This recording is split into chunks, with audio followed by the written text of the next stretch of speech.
Student, welcome to my YouTube channel free tuition classes. माध्यमिक शिक्षण में आप सभी का स्वागत है। आपको बता दूं, इस चैनल में माध्यमिक शिक्षा मंडल और राज्य शिक्षा केंद्र द्वारा प्रसारित की गई एनसीईआरटी सिलेबस पर कक्षा 8वीं, 9वीं एवं 10वीं की गणित की बुकों का अध्ययन किया जाता है। तो आइए स्टूडेंट, स्टार्ट करते हैं आज की क्लास। आज हम आपके लिए लेकर के आए हैं कक्षा 9वीं से अध्याय 3, कक्षा 9वीं विषय गणित अध्याय 3 निर्देशांक ज्यामिति। क्या लेकर के आए हैं? निर्देशांक ज्यामिति। आपको बता दो, इस अध्याय से आपको आपकी परीक्षा में, एनुअल एग्जाम में कितने अंकों का पूछा जाएगा और क्या क्या पूछा जाएगा आपको बता दूं मैं। जो निर्देशांक ज्यामिति है, इससे आपको 8 अंकों के क्वेश्चन पूछे जाएंगे। कितने अंक के? 8 अंक के। कितने अंकों के क्वेश्चन पूछे जाएंगे? 8 अंकों के क्वेश्चन पूछे जाएंगे, जिसमें कि 1 अंक के 2 क्वेश्चन होंगे, 2 अंक का 1 क्वेश्चन होगा।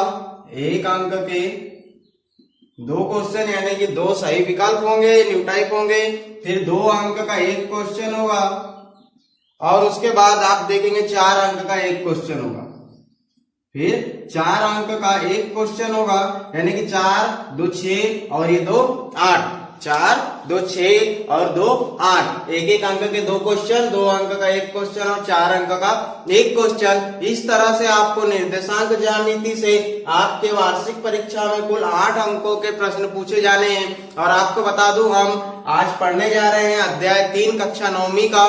तो इससे पहले हमने अध्याय 1 और अध्याय 2 पढ़ चुका है। उसकी लिंक नीचे डिस्क्रिप्शन में डली हुई है। आप वहां से उन अध्यायों को, यदि आपने नहीं पढ़ा है, उन क्लासों को नहीं देखा है, तो आप नीचे डिस्क्रिप्शन में लिंक से आप उन दोनों अध्यायों को देख सकते हैं। तो आइए स्टूडेंट, स्टार्ट करते हैं आज की क्लास।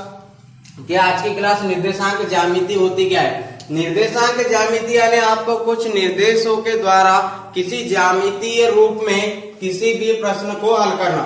निर्देशांक, यदि आपको निर्देशांक दिए हुए हैं और यदि आपको कहा जाए कि उसे ज्यामितीय रूप में हल करना है, तो आप इस तरह से ग्राफ के रूप में हल करेंगे। तो आइए, ये बहुत महत्वपूर्ण चीज है इस अध्याय के लिए, ये ग्राफ। तो आप इसे अपनी नोटबुक में भी नोट कर लीजिए और इसे सबसे पहले तो आप समझ लीजिए कि ये यहाँ पे आपको कौन कौन सी चीजें, किसे क्या कहा जाता है और कौन सी चीज कब, कहाँ और किस स्थिति में हमें उपयोग करनी है। तो आइए देखते हैं। आपको इस तरह से 2 लाइनें दिख रही होगी। सबसे पहली चीज तो ये 2 लाइन, जिसे हम एक जो ऐसी जो लाइन होती है उसे क्षैतिज अक्ष कहते हैं, और एकदम सीधी जो खड़ी लाइन होती है उसे ऊर्ध्वाधर अक्ष कहते हैं। क्षैतिज अक्ष को हम x और x डैश से निरूपित करते हैं और ऊर्ध्वाधर अक्ष को y और y डैश से निरूपित करते हैं। तो अब यहाँ x और x डैश क्या है? आपने इससे पहले एक संख्या रेखा पढ़ी है। संख्या रेखा आप जानते हैं कि संख्या रेखा क्या होती है। जैसे कि ये संख्या रेखा है, यहाँ पर 0 है और 0 से इधर दाहिनी ओर धनात्मक संख्या होती है और बाईनी ओर ऋणात्मक संख्या होती है। तो वैसे ही यहाँ पर जो रेखाएं हैं, यह एक संख्या रेखा ही है। उस संख्या रेखा को हमने ऊर्ध्वाधर और क्षैतिज रूप में रखा हुआ है, और ऐसे ही आपको रखना है। जब ये संख्या रेखा ऊर्ध्वाधर और क्षैतिज रूप में होती है तो इसे हम ग्राफ कहते हैं। और इसमें धनात्मक और ऋणात्मक दोनों संख्या होती है, यानी सारे के सारे पूर्णांक इसमें होते हैं। और आप देख रहे होंगे कि यहाँ पर एरो का चिन्ह लगा है, यानी कि ये जो रेखाएं हैं दोनों ओर अनंत तक जाती है। तो ये जो धनात्मक वाली जो संख्या होती है उसे x, और जो ऋणात्मक वाला जो रूप होता है उसे x डैश। वैसे ही धनात्मक वाले रूप को y और ऋणात्मक वाले रूप को y डैश से निरूपित किया जाता है। क्योंकि 0 से आप देख रहे होंगे दाहिनी ओर क्या है? धनात्मक, इधर ऋणात्मक। वैसे ही यहाँ ऊपर धनात्मक और इधर नीचे ऋणात्मक। अब यहाँ आप देख रहे होंगे कि आपको ऐसे कुछ 4 खाने नजर आ रहे हैं। जी बिल्कुल। तो इन चारों खानों को आप किन नामों से जानेंगे? तो ये देखिए, आप प्रथम चतुर्थांश कहा जाता है इसे। जो आपके राइट साइड में ऊपर की ओर है उसे कौन सा चतुर्थांश कहते हैं? प्रथम चतुर्थांश कहते हैं। ये द्वितीय, फिर ऐसे तृतीय और ये चतुर्थ। इस तरह से ये सर्कल चलता है। और आपको बता दूं, यहाँ पर जो प्रथम चतुर्थांश है, इसमें दोनों ही यानी x अक्ष की भी और y अक्ष की भी जो संख्या होगी, दोनों की दोनों जब धनात्मक होगी, तो उस धनात्मक संख्याओं का जो निर्देशांक होगा वो कहां पर आएगा, प्रथम चतुर्थांश में आएगा। और वैसे ही अब इसके आगे आप देखेंगे कि द्वितीय चतुर्थांश, इसमें क्या होता है कि जो x अक्ष के जो मान होता है वह होता है ऋणात्मक और ये जो y अक्ष का मान होता है धनात्मक। ऐसे ही द्वितीय चतुर्थांश में प्रथम चतुर्थांश का उल्टा होता है, इसमें दोनों धनात्मक होते हैं, इसमें दोनों ऋणात्मक होते हैं। और चतुर्थ चतुर्थांश में क्या होता है कि ये द्वितीय चतुर्थांश का उल्टा होता है, इसमें x अक्ष ऋणात्मक होता है तो यहाँ x अक्ष धनात्मक होता है, यहाँ y अक्ष धनात्मक है तो यहाँ पर y अक्ष क्या है, ऋणात्मक है। तो ये इस तरह से आप चतुर्थांश को जानेंगे और पहचानेंगे कि किस तरह से आप चतुर्थांश के नाम लिखेंगे और किस तरह से आप चतुर्थांश को देखेंगे। तो आइए आप देखते हैं कि इन चतुर्थांश में और आपको क्या क्या जरूरी चीजें हैं जो आपको जाननी है। तो यहाँ पर आपको हम बता दें कि ये जो चतुर्थांश में आप देख रहे होंगे, सबसे इन चारों चतुर्थांश के बीच में जो बिंदु है O, बीच में कौन सा बिंदु है, O है। तो इस O बिंदु को कहा जाता है मूल बिंदु। और कहीं भी आपको किसी भी प्रश्न में आपको शायद न्यूटाइप में पूछ सकता है कि मूल बिंदु के निर्देशांक क्या होते हैं। यदि आपको x अक्ष के निर्देशांक और y अक्ष के निर्देशांक शून्य दिए हुए हैं तो वही आपको क्या है, मूल बिंदु के निर्देशांक है। तो आइए अब हम देखते हैं इन्हें। और आपको एक चीज बता दूं, कोई भी आपको निर्देशांक x y का जो मान होगा कुछ इस तरह से दिया रहेगा, कुछ इस तरह से दिया रहेगा। तो इसमें यदि आपको कहा जाए कि आपके पास में दो क्या है, भुज है और तीन क्या है, कोटि है, तो आप भुज और कोटि किसे कहेंगे, तो जो x अक्ष का जो x वाला जो मान होता है उसे भुज कहते हैं और y वाला मान होता है कोटि। और जब भी आपको इस तरह से मान दिया रहा तो आप बता सकते हैं कि जो पहला मान होता है वो x होता है, दूसरा y होता है। तो आइए देखते हैं आप किस तरह से हम इस ग्राफ में संख्या रेखा को निरूपित करते, संख्याओं को किस तरह से, किस निर्देशांक को किस अक्ष में और कैसे निरूपित किया जाता है। तो ये एक हमने सिंपल ग्राफ बनाया। यहाँ पर है 0, यहाँ पर क्या है, 0 है। यहाँ कुछ चंद माने हैं 1 2 3 4 5, 1 2 3 4 5, 1 2 3 4 5 और 1 2 3 4 5। इस तरह से आपको इसे बनाने के लिए ग्राफ की आवश्यकता होती है। यदि आपके पास ग्राफ नहीं है तो आप अपनी कॉपी में एक पैमाने के थ्रू इसे बना सकते हैं। जैसे कि मैंने इनका पैमाना माना है, इन दोनों के बीच की दूरी कितनी है, 1 सेंटीमीटर। कितनी है, 1 सेंटीमीटर अगर ले तो हम इस तरह से पैमाना बना सकते हैं। अब मैंने कहा कि ये जो मान आपको किस तरह से दर्शाने, यदि आपको x अक्ष में 2 और y अक्ष में 3 दिया हुआ है तो आप किस तरह से दर्शाएंगे, तो आप देखेंगे कि ये दोनों संख्या क्या है, धनात्मक है। क्या है, धनात्मक है। तो ये कहां पर आएगा, प्रथम चतुर्थांश में आएगा।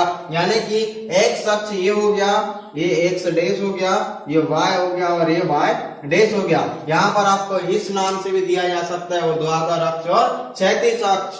तो आइए देखते हैं अब ये कहां पर निर्देशांक, इन्हें कैसे निरूपित करेंगे। तो आप देखेंगे कि x अक्ष में 2 है तो ये 1 और ये 2, और उसके बाद आप देखेंगे कि y अक्ष में 3 है तो 1 2 और ये 3। और जब इसे आगे बढ़ाएंगे और इसे आगे बढ़ाएंगे तो ये कहीं किसी एक बिंदु पर कट करेगा, और ये जिस बिंदु पर कट करेगा वही क्या होंगे, 2 और 3 होंगे। क्या होंगे, 2 और 3 होंगे। यदि अब आपको इनके मान बदल दिए जाए, यदि यहाँ पर आपको -4 और 5 दे दिया जाए, क्या दे दिया जाए, -4 और 5, यानी कि आप देख रहे होंगे कि ये क्या है, x ऋणात्मक है और y क्या धनात्मक है। तो x ऋणात्मक y धनात्मक द्वितीय चतुर्थांश में होता है। तो आप देखेंगे x ऋणात्मक यानी इस तरफ आ जाएंगे, अब ये धनात्मक था ये ऋणात्मक है, तो 1 2 3 4 ये आ गया। और उसके बाद आप देखेंगे कि y धनात्मक 1 2 3 4 5 ये आ गया। और आप जब इसे आगे बढ़ाएंगे और इसे आगे बढ़ाएंगे तो कहीं ना कहीं कट करेगा और ये बिंदु क्या कहलाएगा, आपका -4 5 कहलाएगा। इस तरह से आप अपने निर्देशांक को ज्यामितीय रूप में प्रदर्शित कर सकते हैं। अब ऐसे ही मान लो यहाँ पर अब यहाँ ऋण लग जाए और ये 4 की जगह 2 हो जाए, यहाँ ऋण लग जाए 4 की जगह 2 हो जाए, संख्या पलट गई, यानी कि x अक्ष हो गया धनात्मक, y अक्ष हो गया ऋणात्मक, यानी कि चतुर्थ चतुर्थांश। तो आप इसे किस तरह से देखेंगे, x अक्ष में 2 तो ये आ गया 2, y अक्ष में x अक्ष में 2 तो यहाँ आ गया 2, और y अक्ष में 5 यानी कि यहाँ आ गया 5, तो ये इधर चले जाएगा, ये ऐसा आ जाएगा, तो ये यहाँ पे कट करेगा, तो ये मान क्या हो जाएगा, 2 माइनस 5 क्या हो जाएगा 2 माइनस 5। और चतुर्थ चतुर्थांश के लिए आपको जब भी कोई मान दिया रहेगा तो आपको इस रूप में दिया रहेगा -1 माइनस 4 -1 -4। तो आप देखेंगे कि -1 जो है x अक्ष है तो ये -1 हो गया और -4 1 2 3 4 इसे आप आगे बढ़ाएंगे इसे आप आगे बढ़ाएंगे तो ये कहीं कट करेगा और जहां ये बिंदु कट करेगा वही क्या होगा -1 -4 होगा। तो इस तरह से आप किसी भी मान को अपने ज्यामितीय रूप में प्रदर्शित कर सकते हैं, ज्यामितीय रूप यानी एक ग्राफ के रूप में। तो आपको आई होप आपको ये सारी की सारी चीजें समझ में आई होगी। यदि इनमें से आपको कोई चीज समझ में नहीं आती तो आप हमारे कमेंट्स बॉक्स में कमेंट्स कर सकते हैं कि हमें ये चीज समझ नहीं आई। हम आपको वह चीज उस चीज को समझाने की पूरी कोशिश करेंगे। तो आइए अब स्टार्ट करते हैं इसी के साथ अध्याय 3 की प्रश्नावली 3.1। अध्याय 3 की प्रश्नावली 3.1 स्टार्ट करते हैं और देखते हैं कि उस प्रश्नावली 3.1 में आप किस तरह से इन सभी नियम और इन सभी चतुर्थांश और ये सारे अभी की आपने जो भी जितनी भी चीजें पढ़े इन चीजों को आप किस तरह से प्रश्नावली में प्रयोग करेंगे। देखते हैं प्रश्नावली 3.1। अभी आपने थोड़ी देर पहले देखा कि निर्देशांक ज्यामिति से आप परिचित हुए कि आप किस तरह से निर्देशांक ज्यामिति को समझेंगे। वैसे ही आप देखते हैं हम उन सारी चीजों को हम प्रश्नों में किस तरह से उपयोग करते हैं। तो आइए देखते हैं प्रश्नावली 3.1 का पहला प्रश्न क्या है। तो प्रश्नावली 3.1 का पहला प्रश्न आप अपने बुक में देख सकते हैं कि एक अन्य व्यक्ति को आप अपने अध्ययन मेज पर रखे टेबल लैंप की स्थिति किस तरह से बताएंगे। कि आपको एक अन्य व्यक्ति यानी किसी दूसरे व्यक्ति को बताना है कि आप जिस टेबल में पढ़ाई करते, जैसे कि आपके पास कोई टेबल होगा पढ़ाई करने का, कुछ इस तरह से वो टेबल होगा, कुछ इस तरह से वह टेबल होगा। इस टेबल में आप पढ़ाई करते हैं तो यहाँ पर आपके पास कहीं टेबल लैंप रखा रहता होगा, लाइट लैंप जिसे लाइट कहते हैं, वो इस मेज में कहीं भी रखा रहता है। तो आप इसकी स्थिति किस तरह से बताएंगे। यदि आप इसे यदि आप आगे बढ़ा दे थोड़ा सा और y अक्ष निरूपित कर दे और इसे आगे बढ़ा दे और इसे x अक्ष निरूपित कर दे तो आप बता सकते हैं कि आपका टेबल लैंप की स्थिति क्या है। इसे आप शून्य मान ले या बिंदु O मान ले, जो कि ये दोनों रेखाएं जहां क्रॉस करती है उसे क्या कहते हैं, मूल बिंदु कहते हैं। इसे आपने क्रॉस कर लिया। अब हम जानते हैं कि ये जो आपका टेबल लैंप है किसी एक स्थिति यानी कि यहाँ पर रखा हुआ है। कहाँ रखा हुआ है, यहाँ रखा हुआ है। तो आप उसे किस तरह से बताएंगे। यहाँ से आप डैश डैश करके एक लाइन लेकर के जाएंगे और इसी डैश डैश की लाइन को x अक्ष में लाएंगे उससे मिला करके।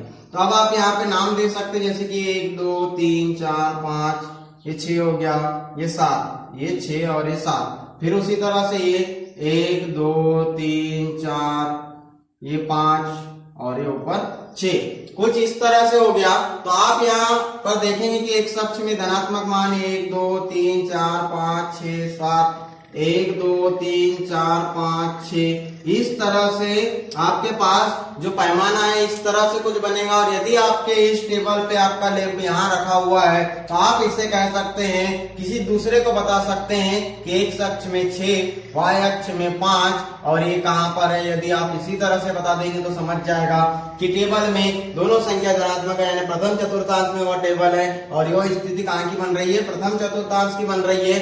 और ये जो लैंप कहाँ रखा हुआ है, 6 और 5 के मध्य रखा हुआ है। जो निर्देशांक है x अक्ष का 6 और y अक्ष का क्या है, 5 है। आप इस तरह से अपने टेबल पर या अपने मेज पर रखे टेबल लैंप की स्थिति बता सकते हैं। तो यही होगा उसका आंसर। इसमें आप यहाँ लिख सकते हैं क्षैतिज रेखा, ऊर्ध्वाधर रेखा, x अक्ष, y अक्ष और आपकी जो स्थिति होगी वो क्या होगी, 6 और 5 की स्थिति होगी। इस तरह से आप बता सकते हैं कि आपका टेबल लैंप आपके मेज पर कहाँ रखा हुआ है। आइए अब ऐसे देखते हैं सेकंड क्वेश्चन। काफी सरल क्वेश्चन है, आपको काफी आसानी से समझ में आ रहे होंगे क्वेश्चंस। तो आइए देखते हैं अब ऐसे ही सेकंड क्वेश्चन की। सेकंड क्वेश्चन क्या है, सेकंड क्वेश्चन आप अपनी बुक में पढ़ सकते हैं कि एक नगर की कोई दो मुख्य सड़कें हैं। एक नगर की कोई दो मुख्य सड़कें हैं और वो कहीं क्रॉस करती है। एक नगर की कोई दो मुख्य सड़कें हैं, वे कहीं क्रॉस करती है। जैसे कि कोई मुख्य सड़क बनाते हैं हम, जैसे यहाँ से एक कोई सड़क जाती है, अब इसे क्रॉस कर रही है, यानी कि इधर से कोई एक सड़क जा रही होगी। कोई एक शहर में जो है ये क्या है, इनकी मुख्य शहर है, ये सॉरी मुख्य सड़कें हैं। तो ये आपको वहां पर दिशा भी दी हुई है। कौन कौन सी दिशा दी है? उत्तर, दक्षिण और पूर्व पश्चिम के रूप में। तो यदि हम इसे उत्तर मान ले, उत्तर दिशा, इसे दक्षिण दिशा,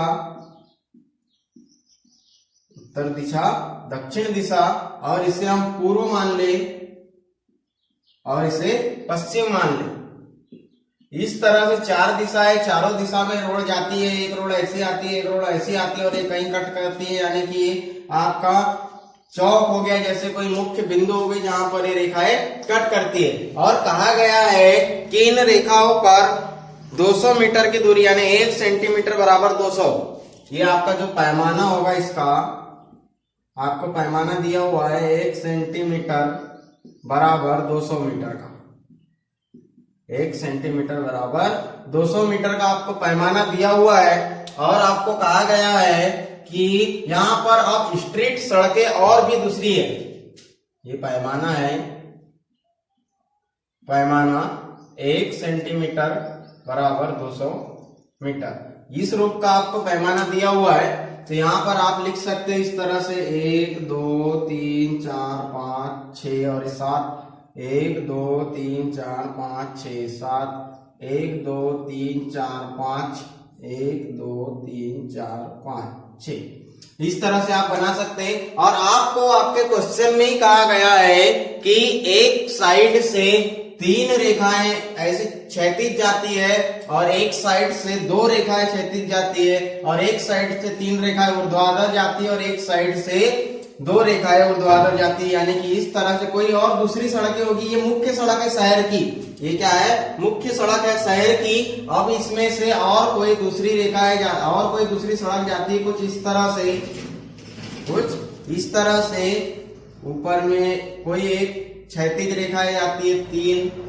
इस तरह से। और उसके बाद आप देखेंगे कि यहाँ पर नीचे भी इस तरफ भी जाती है 2, इस तरह से 2 सड़कें भी है ऐसी। अब कहा गया है आपको कि यहां से भी जो 3 सड़कें इस तरह से जा रही है, 1 ये 2 ये 3 और इधर के कितनी जा रही है, 2 जा रही है। ऐसे आपके क्वेश्चंस में आपको कहा गया है, आप क्वेश्चन को रिपीट कर सकते, पढ़ सकते हैं। ये जो सड़कें हैं ये इस तरह से आगे बढ़ते जाती है। तो आपको क्वेश्चन के बाद आपको कुछ 2 पॉइंट्स दिए हुए हैं, उन 2 पॉइंट्स को आपको इन सड़कों के आधार पर बताना है। तो 2 पॉइंट्स क्या है, आपको 2 पॉइंट्स दिए हुए हैं कि किसी क्रॉस स्ट्रीट को आप 4-3 माना जा सकता है क्या, 4-3 माना जा सकता है कि पूछा है। तो इसे मान लेते हैं 1 2 ये 3 ये 4 ये 5 ये 1 ये 2 ये 3 ये 4 और ये 5वीं सड़क होगी। 5 सड़क जा रही है, आप देखेंगे ऊर्ध्वाधर 5 है और क्षैतिज कितनी है, 5 है। ऐसी कितनी है, 5, और ऐसी कितनी दिख रही है आपको, 5, 1 2 3 4 5, 1 2 3 4 5।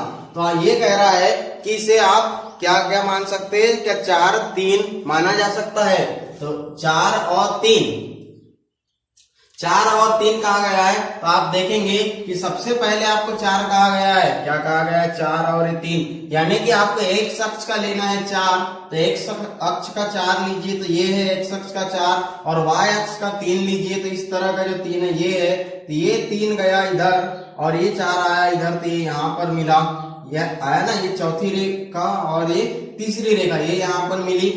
तो ये कितनी हो गया, ये 3 और ये 4, इस तरह से हो गया। आप इसे यहाँ पे 3-4 कह सकते हैं। और कहा गया है कि किसी को 3-4 हो गया। अब कहा गया है कि किसी को एक क्वेश्चन और है, 4-3 माना जा सकता है क्या, 4-3 माना जा सकता है क्या। तो पहले क्या दिया हुआ है, 4, ये हो गया 4-3, ये सॉरी ये 4-3 ही था।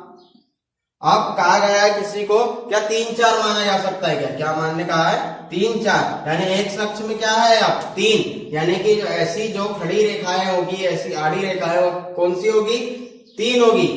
कितनी होगी, ये 3 होगी। तो ये 3 और जो खड़ी वाली रेखा होगी वो कौन सी होगी, 4 होगी। तो ये 4-3 हो गया। अब ऐसे ही अगली मिलाएंगे तो ये 3 और इधर से कोई चौथी रेखा गई होगी ये 4, तो इसे भी आप 3-4 कह सकते हैं या 4-3 कह सकते हैं। ये दो बिंदु ऐसे हैं जो 4 3 और 3 4 पर टिके हुए हैं, यानी हम इन दो क्रॉसिंग को 3 4 और 4 3 मान सकते हैं। तो ये थी आपकी प्रश्नावली अध्याय 3 से प्रश्नावली 3.1, जिसमें दो क्वेश्चन दिए हुए थे। आपने उन दो क्वेश्चन को समझा, इसके पहले आपने ज्यामितीय निर्देशांक को समझा, और इसी के साथ साथ अब हम आगे बढ़ेंगे प्रश्नावली 3.2 की ओर। तो जब तक के लिए आप हमारे साथ जुड़े रहने के लिए आप हमारे चैनल को सब्सक्राइब कीजिए, क्लासेस को लाइक कीजिए, और साथ ही साथ अपने दोस्तों के साथ में शेयर करना न भूले, और बेल आइकन को दबाना न भूले, ताकि जैसे ही हमारी क्लासेस अपडेट हो आपको सबसे पहले पता चले। Thank you, thanks for watching, have a nice